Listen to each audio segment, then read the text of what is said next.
கூட்டிட்டு போனோம். கொஞ்சம் அமைதியா இருங்க ப்ளீஸ். மாதா கி பாரத் மாதா கி.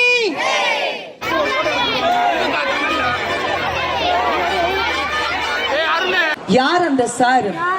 யார் அந்த சார்? பாரத் மாதா கி. இன்னைக்கு இந்த கூட்டத்தை பார்த்த உடனே திராவிட முன்னேற்ற கழகத்துல இருக்குது அத்தனை பேர் வீட்டுல பயந்துட்டு உட்கார்ந்துட்டு இருக்காங்க. ஏன்னா இன்னைக்கு இங்க வந்திருக்கிற கூட்டம்